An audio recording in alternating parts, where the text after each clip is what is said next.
With our timestamps enabled and our passwords encrypted, now we're going to go into a little more detail as far as logging goes. And I'm always very upfront with you, very honest with you. I'm going to be just that right here and now.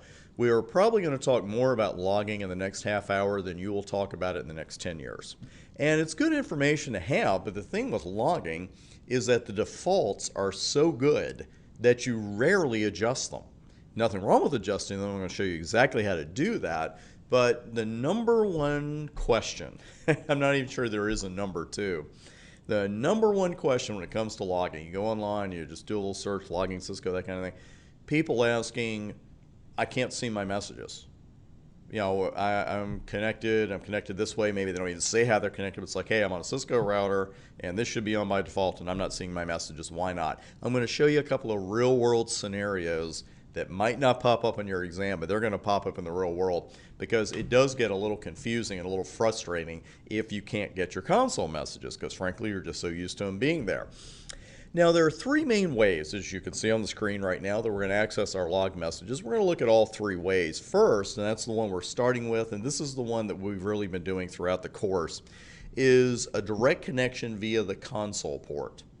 You might also be remotely connected through Telnet or SSH, or we may be sending the messages to a syslog server in addition, and that is a separate device used to store the log messages, so you can go through them later.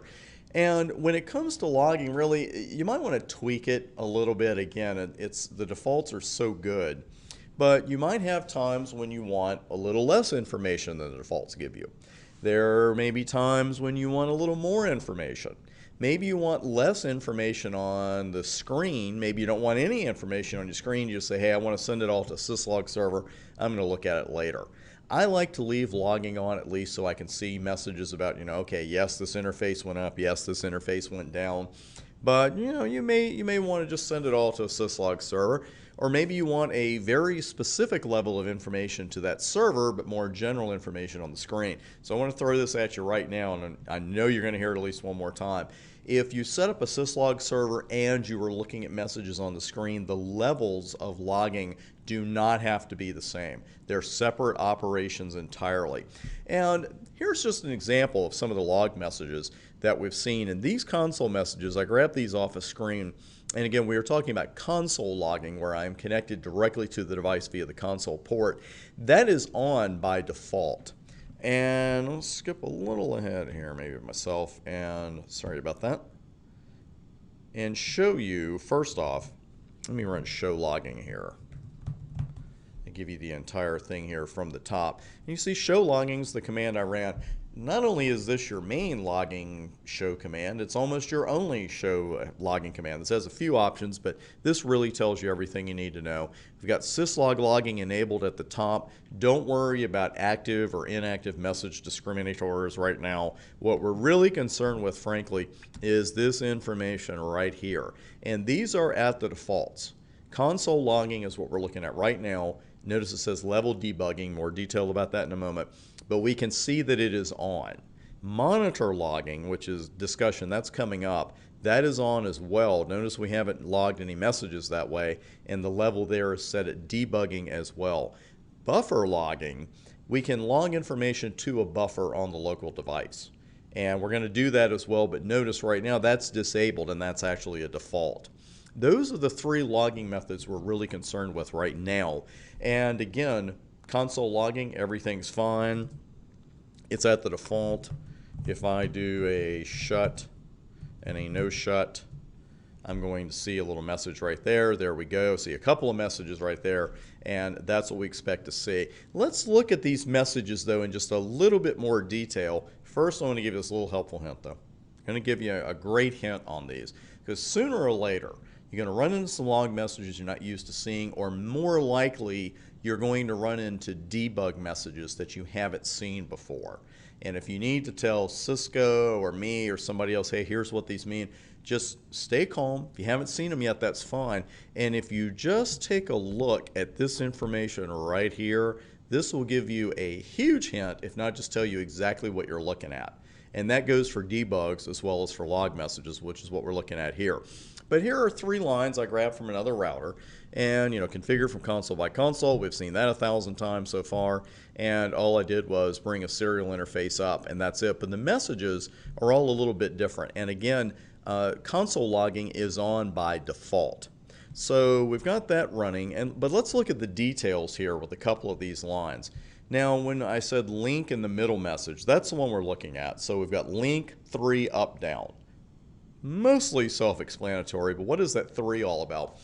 Well, the link refers to the source of the message, or the facility, if you will, that created the message. That's a highfalutin big city way of saying it. 3 refers to the severity level. 0 is the most urgent. 6 is the least urgent of the non-user created messages, because this is going to sound odd. 0 is the most urgent, but debugging has a severity level of 7. Well, debugging is really created due to our input. We are asking for it. Not asking for it, but we're asking for this information. We're saying debug IP packet, give me this info. Those messages are going to have a severity level, again, of 7. And 0 is the most urgent. When you see 0, you got big problems. We're going to talk about that in just a moment. But up, down, pretty self-explanatory. That gives you a very brief summary of the event, where the rest of the message, interface serial 010, change state to up, really tells you what's going on. So again, looking at all 3 of those messages, the first part of it, sys, it's a system message. Link, there's a link message. Line proto, obviously line protocol, that's what it's referring to. The end of that part of the message, config, up, down, again, self-explanatory. It's those severity numbers you need to be familiar with. And frankly, it would not hurt you to memorize these for the exam, just being blunt. And again, you'll notice from 0 to 6 here, we're looking at alert, and the official description is system is down and or unusable. And the unofficial description, the Chris Bryant description that will not appear on your exam, is this is very, very bad. We go up 1 numeric level. 1, emergency means take immediate action. That is very bad. Critical, there's a critical event. You should pay attention and act accordingly. You're not going to see a ton of those, hopefully, in real-world networking. But again, 0s, 1s, and 2s, there's something very, very bad going on there. Now with 3 and 4, that's like the next level. Actually, 2, 3, and 4 is the next level. Critical, error, and warning. Because the line between these can be pretty thin. And if you see errors 2, 3, and 4, the numeric levels, the log message levels 2, 3, and 4, that's pay attention and act accordingly as far as I'm concerned. You need to pay attention to it. It doesn't mean the router is down or is going to go down any second, but it is something you need to take charge of. What we have seen most of to this date is 5, 6s, and 7s. What did we have before? We had a 5, a 3, and a 5. So that 3 is considered an error condition. That's interesting because that was actually just telling us that that was up, but error is the official name for level 3. And mostly what we've seen, though, are level 5s. Normal significant condition. Okay, well, that sounds like it could be good, and actually it is good. You should take note of it, see what happened, but overall things are good. Informational, normal, informational only. It's just something you ought to know. And then 7, again, that is due to our input. It's debug info created and prompted by user input. It's information we asked for, and as always, be careful with the CPU hit during a debug. You don't want to run big debugs, so to speak, like debug IP packet during a busy time in your network, because the CPU hit can actually impact your routing operations. Now we're going to come back to the syslog server next, but I wanted to show you one more thing, and it's one of those real-world situations we talked about with people who can't see their console messages. Now the command to enable our logging at this point, our console logging, is logging console. And let's take a look at our logging options here. Quite a few options here, and again, don't sweat most of them. But what we are interested right now in is logging console. So let's see what our options are here. And there are those severity levels. Now we have a couple of other messages in there. Discriminator, filter, guaranteed. Again, that's for future studies. Don't sweat it. XML, same boat. Notice here that they give you the level and the severity number. And if I enter something here, I can enter either the word, let's say that I was going to put in alerts. If I want to put in alerts here, then I could put either the word alert or the number 1, because that's where it is. So what exactly am I doing there? What I'm doing there is filtering the level of messages I'll see at the console. I'm going to go show you another quick video on that coming up next. But let's just say, I want to stick with what we're doing there with, hey, I can't see my messages. Let's say that someone is just fooling around or, working, practicing their commands on a work router, which you should never do, and put in, no logging console. Well, that actually disables the console messages. So right now, someone could come back, a week later, and they've got a blank screen. It's like, okay, I'll just go into fast 0 and do a shut and a no shut. And, then all of a sudden you happen to see or realize, hey, I'm not getting my console messages. This is one of those scenarios I was telling you about at the beginning of this video. Because again, people say, oh, I don't really know I'm getting it. This isn't the only reason, but at the console port, it means someone has turned off console logging. So we just need to turn it back on again. We'll just go up.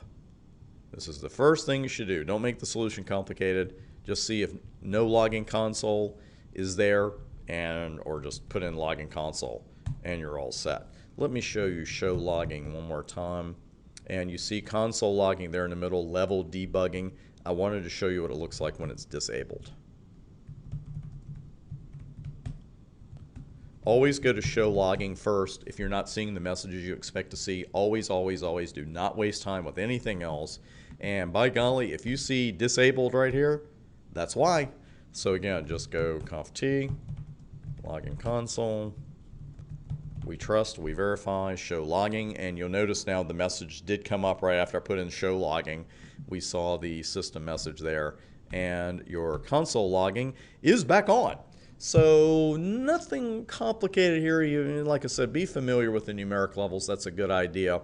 And we'll work with those a little bit more in the future. But coming up next, actually, I know we're hitting 12 minutes here. I'm going to give you a quick short video coming up next, and we're going to work with this console logging a little bit more, and then we'll head on to the syslog server from there.